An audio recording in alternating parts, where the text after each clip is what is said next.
اس programme کے اخراجات جو اسمر منسٹریز کے دوست اور پارٹنرز ادا کرتے ہیں۔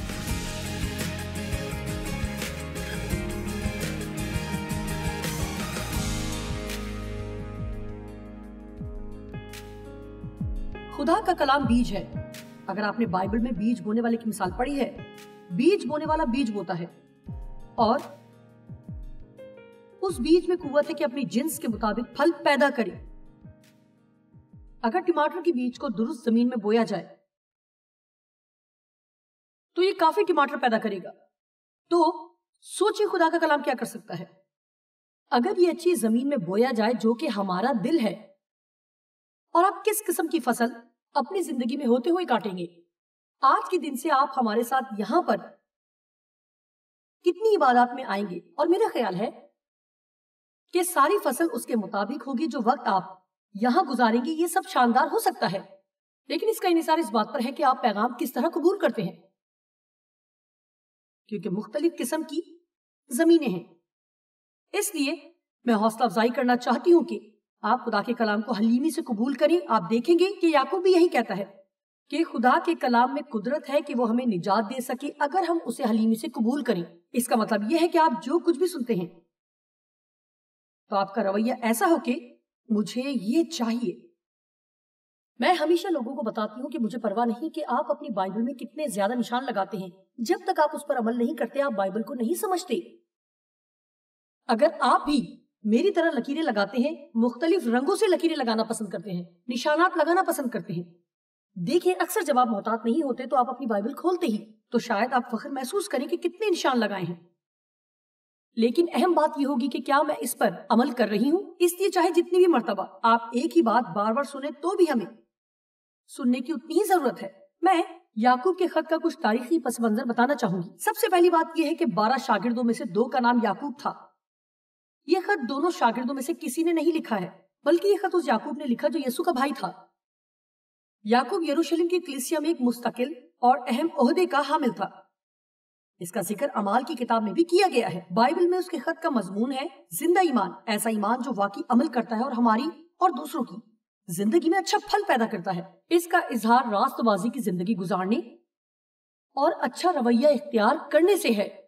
آپ کا راست چال چلن اور آپ کا سچا ایمان اور راست بازی کی زندگی، یہ سب آپ کے اچھے برتاؤ سے ظاہر ہوگا۔ میں ایک بات کہنا چاہوں گی کہ اگر ہر وہ شخص جو خود کو مسیحی کہتا ہے، اگر اس میں زندہ ایمان ہوتا اور وہ درست رویہ اور اچھا رویہ اختیار کرتا، تو جانتے ہیں لوگوں کا مسیحیوں کے بارے میں پوری دنیا میں رویہ بالکل مختلف ہوتا، اور ان کے نیک چال چلن کی وجہ سے ہجوم کے ہجوم چرچ میں آنا شروع ہو جاتے تاکہ وہی کچھ حاصل کرے جو مسیحیوں کے پاس ہے۔ اب سنیے، راست باز ہوتے ہوئے تاریخ میں آپ کا مقام اس وقت دوسروں کے لیے نہایت اہم ہے۔ میرا مطلب ہے کہ یہ بہت ہی اہم ہے کہ آپ اس وقت ابھی زندہ ہیں اور آپ اس حصے میں ہیں جہاں آپ اس زمانے کی نئی نسل کو مسیح کی پہچان میں آتا ہوا دیکھ سکتے ہیں، لیکن یہ اس وقت تک نہیں ہوگا جب تک ہم درست چال نہیں چلتے اور سوائے اتوار کے دن چرچ جانے کے اور کچھ نہیں کرتے، بس یہی سوچ کر خوش ہوتے ہیں کہ ہمارے پاس آسمان پر جانے کا ایک ٹکٹ تو موجود ہے۔ پہلا باب فاتح ایمان کے تعلق سے ہے، دوسرا باب اپنے ایمان کے اظہار کے متعلق ہے، تیسرا باب ایسا ایمان جو ہمارے رویے کو کنٹرول کرے، چوتھا باب ایسا ایمان جو خدا کی مرضی کے تابع ہو، پانچواں باب صبر یسوع کے وسیلہ اور امید رکھنے والا ایمان۔ جی، اب جیسا کہ آپ جانتے ہیں اگرچہ یعقوب یسوع کا بھائی تھا تو بھی وہ اسے زندہ خداوند کے طور پر پہچانتا ہے، کیونکہ وہ خود کو مسیح یسوع میں خدا کا خادم کہتا ہے۔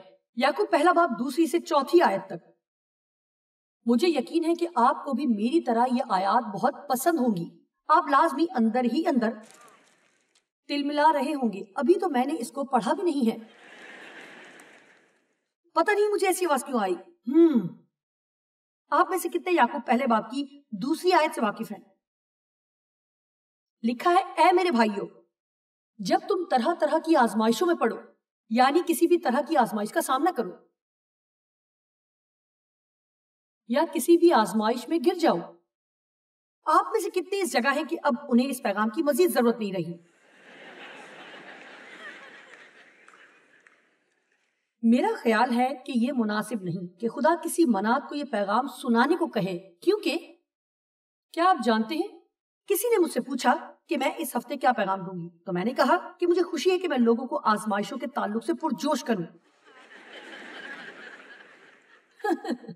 جو کہ آسان نہیں ہے، اور ہم ان کو خوشی کا باعث صرف اور صرف دراصل اسی صورت میں سمجھ سکتے ہیں جب ہماری سوچ کا انداز بدلے گا۔ ضروری نہیں کہ ہم تالیاں بجاتے رہیں اور نعرے لگائیں کہ ہمیں ایک مشکل سے گزرنا پڑ رہا ہے، لیکن اگر ہم یہ سمجھ جائیں کہ بائبل کیا کہتی ہے، کہ ان آزمائشوں کی کیا اہمیت ہے، یہ وہ پیغام ہے جو زیادہ نہیں سنایا جاتا، لیکن سنیں، خدا ہمیں برکت دینا چاہتا ہے۔ ہاں، وہ چاہتا ہے کہ وہ ہماری سوچ سے بڑھ کر برکت دے جو ہم سنبھال نہیں سکتے ہیں۔ وہ آسمان کے دریچے کھولے گا کہ ہم ان برکات کو سنبھال نہیں سکیں گے، ہم یہ بھی نہیں سمجھ سکیں گے کہ اسے قبول کیسے کریں، لیکن میں خدا کے کلام اور اپنے تجربے سے یہ جانتی ہوں کہ خدا ہمیں اتنی مادی برکات نہیں دے گا جو کسی بھی طرح ہماری روحانی حالت کے مطابق نہ ہو۔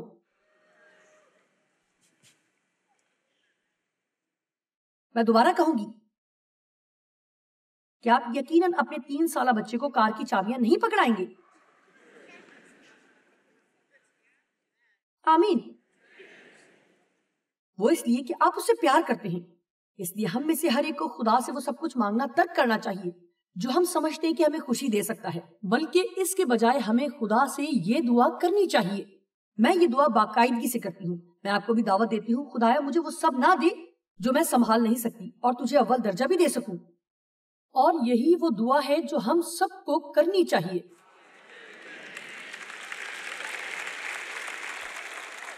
آمین۔ اور ایک بات جو دعا میں سننے کو نہیں ملتی کہ خداون ہماری زندگی میں تیری مرضی پوری ہو، تیری مرضی پوری ہو۔ ہم اس بات میں نہایت بہت زیادہ ماہر ہو چکے ہیں کہ خدا کو کہے کہ ہمیں وہ سب دے جو ہم چاہتے ہیں، لیکن وہ یہ کہتا ہے مشکلات، آزمائشیں، دکھ، پریشانی اور مصیبت اور وہ چیزیں جو ہمارے ایمان کا امتحان ہے، ہمیں ان کو خوشی سمجھنا چاہیے، کیونکہ اس لیے نہیں کہ یہ ابھی اچھا محسوس ہو رہا ہے، بلکہ اس لیے کہ یہ ہمارے اندر کیا تبدیلی پیدا کر سکتی ہے اگر ہم ان سے فرار حاصل نہ کریں۔ آپ جانتے ہیں کچھ چیزوں سے آپ جان نہیں چھڑا سکتے، لیکن کچھ چیزیں جن سے آپ دور رہ سکتے ہیں۔ آمین۔ میں ایک منسٹری میں کام کرتی تھی، لیکن اس سے پہلے میں آپ کو ایک اور بات بتاؤں گی۔ میں ایک چرچ میں تھی اور یہ لوگ نہیں چاہتے تھے کہ میں گھر پر بائبل اسٹڈی کرواؤں، اور یہ چرچ دوسروں کو اپنے کنٹرول میں رکھنے کا عادی تھا، اس لیے میرے ساتھ کچھ اچھا برتاؤ نہیں ہو رہا تھا، اور میرا پہلا رد عمل تھا کہ میں یہاں سے چلی جاؤں۔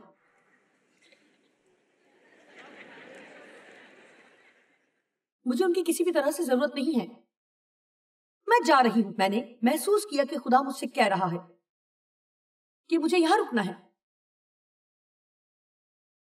لیکن وہاں رہنا کافی مشکل تھا۔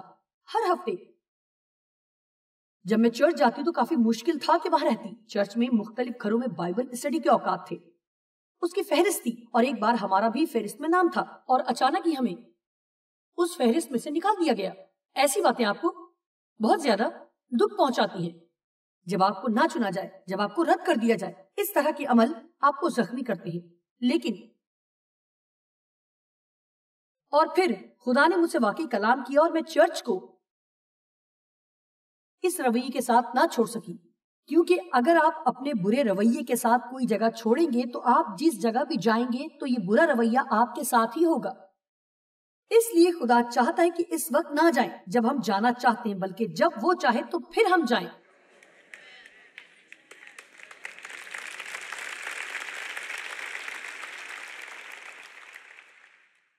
پھر مجھے ایسی صورتحال کا سامنا ہوا جب میں ایک چرچ میں تھی جہاں میں نے 5 سال کام کیا، اور خدا نے میری تربیت کی کہ میں وہ چھوڑ کر وہ کام کروں جو میں اب یہاں پر کر رہی ہوں، لیکن میں چھوڑنا نہیں چاہتی تھی۔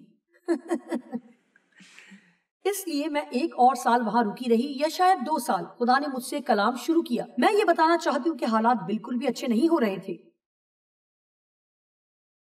اس لیے جب خدا چاہتا ہے کہ رکو تو ہم جانا چاہتے ہیں، اور جب وہ کہتا ہے جاؤ تو ہم رکنا چاہتے ہیں۔ دیکھیں، ہم اپنی سہولت پسند کرتے ہیں. میں اپنے دوستوں کو نہیں چھوڑ سکتی. میں اس بارے میں فکر مند تھی کہ لوگ کیا سوچیں گے کہ میں ناشکری ہوں, میں ایک خود غرض شخص ہوں کہ اپنی بہت بڑی منسٹری بنا لی, یہ اور وہ بلا بلا بلا بلا. سنیے, اگر میں خدا کی آواز کو نہ سنتی تو میں آج یہاں کھڑی نہ ہوتی.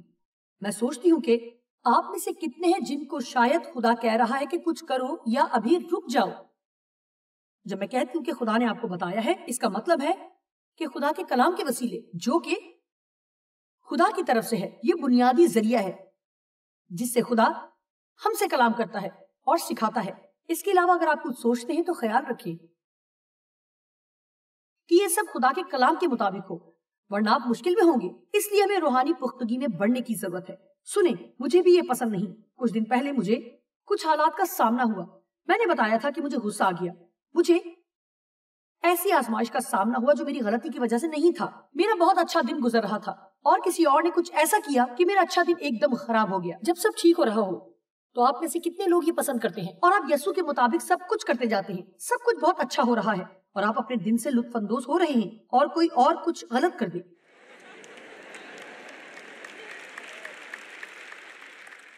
سنیے, سچائی سے کہوں گی کہ شاید ہمارے 70 سے 80% مسائل کا تعلق لوگوں سے ہے اور بہت سی مختلف وجوہات کی بنا پر ہمیشہ ہی. اس کا مطلب یہ نہیں کہ لوگ قصوروار ہیں, اس لیے ہمیں اس میں سے نکلنے کے لیے یہی کہنا چاہیے. لیکن اس خاص صورتحال میں جس نے میرا کافی وقت لیا, مجھے ایک چیز کا سامنا کرنا تھا جو کہ میں نہیں چاہتی تھی اور مجھے کچھ اور کام کرنا تھا, اور میں منادی کے لیے اس پیغام کی تیاری کر رہی تھی کہ ان حالات میں خوشی منائیں. میں نے سوچا کہ اچھا خدایا, مجھے بتا کہ یہ میرے لیے کس طرح اچھا ثابت ہوگا. میں چاہتی ہوں کہ تو مجھے بتائے کہ یہ کس طرح میرے لیے مفید ہوگا. میں اس میں سے کیا سیکھوں گی, یہ بات میرے لیے کیسے مددگار ہوگی.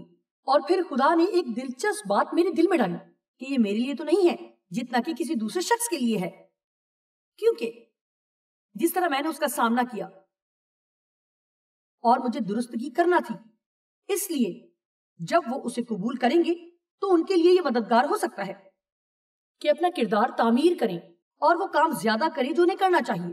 اس لیے شاید میں آپ کو جب یہ بتاؤں اور آپ کو اس طرح بتاؤں کہ آپ کو اپنے طور سے کچھ کرنا نہ پڑے, لیکن میں آپ کو یہ بتاؤں گی کہ آپ مسیح میں جتنا زیادہ پختہ ہو کر بڑھتے جائیں گے تو پھر اتنا ہی زیادہ خدا اس بات کا ذمہ دار ہے کہ آپ کو کچھ حالات سے گزرنے دے جن کا تعلق آپ سے نہیں بلکہ اس کا تعلق دوسرے لوگوں سے ہے.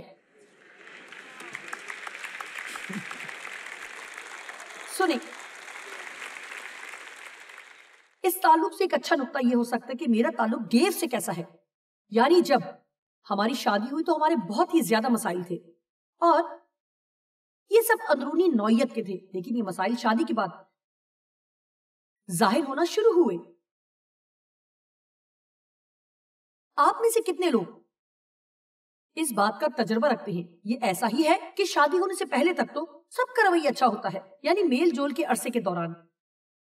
مجھے نہیں معلوم تھا کہ ڈیو گولف کھیلتے ہیں. جب میری شادی ہوئی مجھے تو یہ بھی معلوم نہیں تھا کہ گولف کی بال کیسی ہوتی ہے, کیونکہ ان دنوں میں ان کی زندگی کا محور صرف اور صرف میں تھی. جب ہماری 5 ملاقاتیں ہوئی ہماری شادی سے پہلے,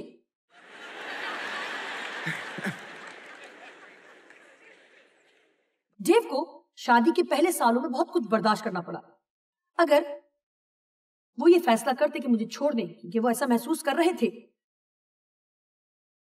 تو شاید میں یہاں نہ ہوتی. اس لیے اس بات کا کسی کے لیے جو بھی مطلب ہے, جو یہاں ہے یا جو ٹی وی پر دیکھ رہے ہیں, آپ اچھی طرح سوچ لیں یہ فیصلہ کرنے سے پہلے کہ میں چھوڑ کر چلا جاؤں گا. شاید آپ کو یہ کہنے کی ضرورت ہے کہ کیا یہ تیری مرضی ہے؟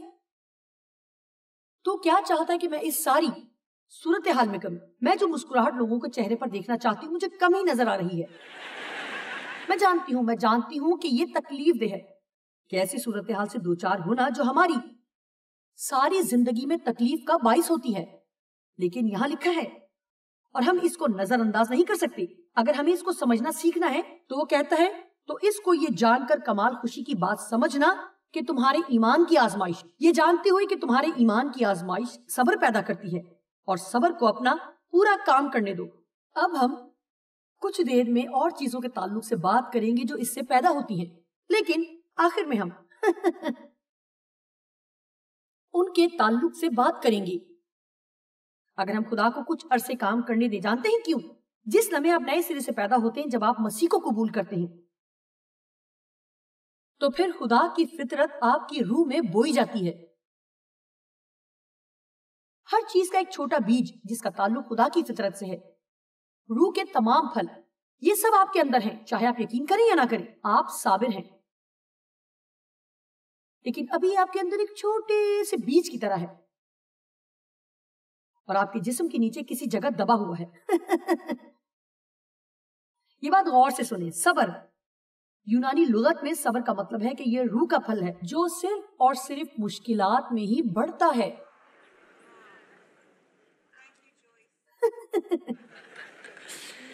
اور اس لفظ کا ماخذ ہے پے واو میم یہ نون یہ پو مینے، یونانی میں جس کا مطلب ہے نیچے رہنا۔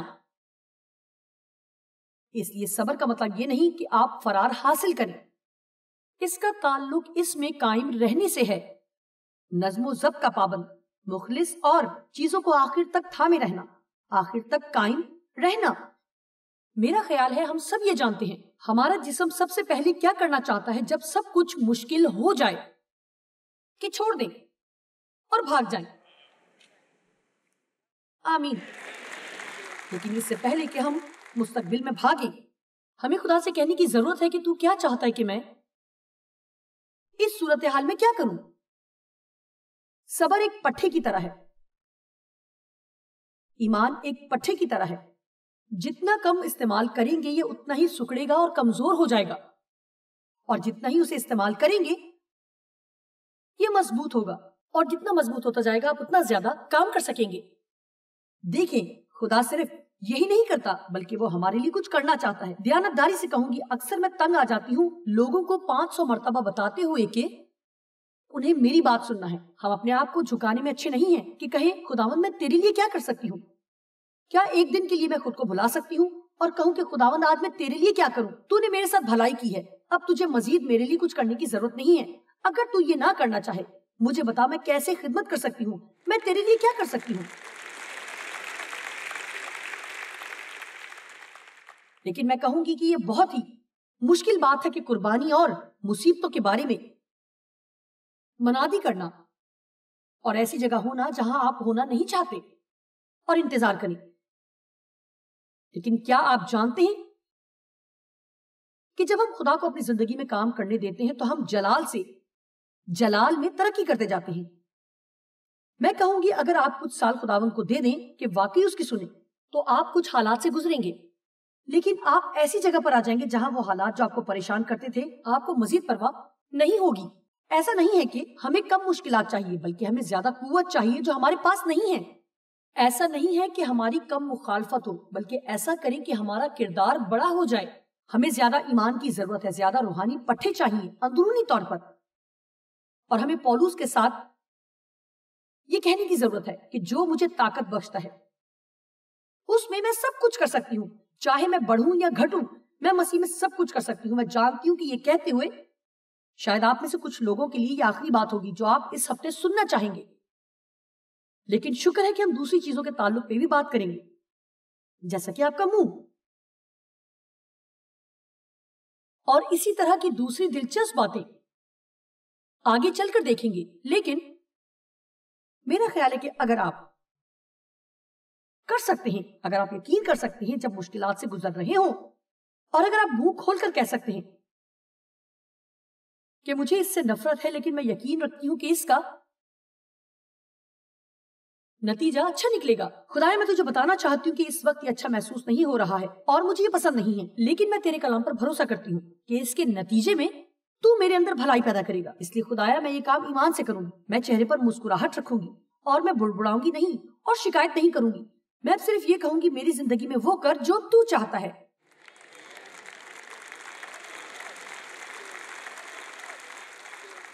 آمین۔ اگر آج گھر جا کر آپ یہ سب کرنا شروع کریں گے تو میں یہ نہیں کہوں گی کہ 2 دن میں ہی آپ کی زندگی میں گلاب کھلنے لگیں گے، ایسا نہیں ہوگا.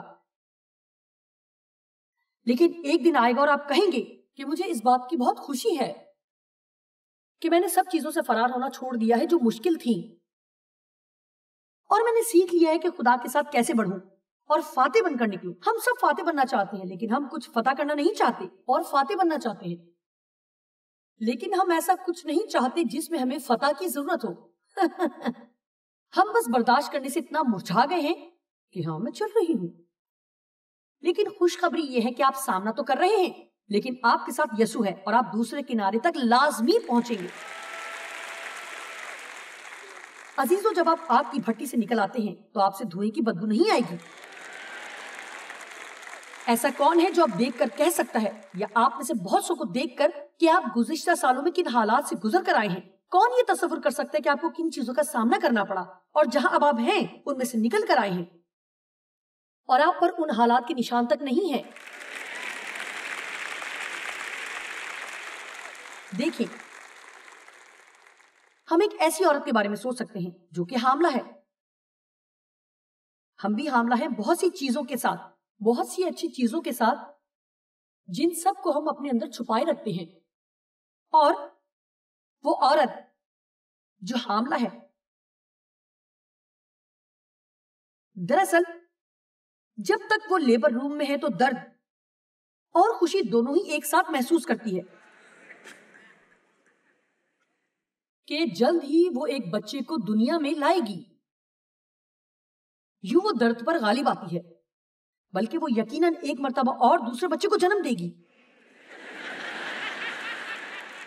اس پر سوچیں. میرے 3 بچے تھے، اور جب اس دوران آپ کا تمام تر حوصلہ ختم ہو جاتا ہے تو میں نے دلیری کرتے ہوئے آخری بچے کا فیصلہ کیا، اور یہ سب فطری طور پر تھا. 10 پاؤنڈز میں سے اس کا 1 اونس وزن کم تھا.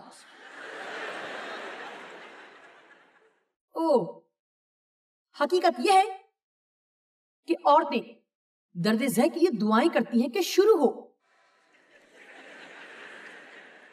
سنیے، کیا آپ میں سے کوئی اپنے روحانی درد ذہ کے لیے دعا کر رہا ہے؟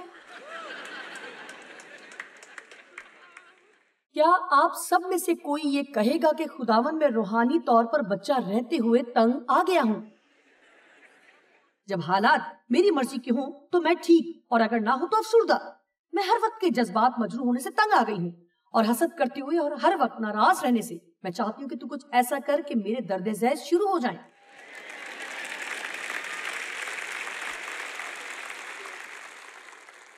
یہ تو کافی دلچسپ ہوتا جا رہا ہے، اور شاید گھر جاتے ہوئے مزید.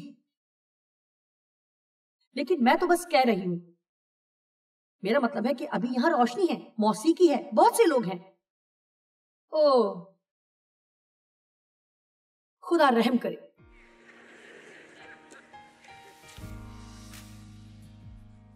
اس سے پہلے کہ کچھ زندگی میں اچھا وقوع پذیر ہو، آزمائشیں ایسی بہت سی چیزیں سامنے لاتی ہیں جو ہمارے اندر ہے. ہماری زندگی کی آزمائشیں اور مشکلات اس بات کا ثبوت نہیں ہے کہ خدا خوش نہیں ہے یا وہ ناراض ہے. یہ یاد رکھنا ضروری ہے کہ یقیناً آزمائشیں ہمارے ایمان کو بڑھانے میں مددگار ہیں. یہ مدد کرتی ہیں کہ ایمان کو کیسے استعمال کریں، بلکہ یہ ہمیں مضبوط کرتی ہیں.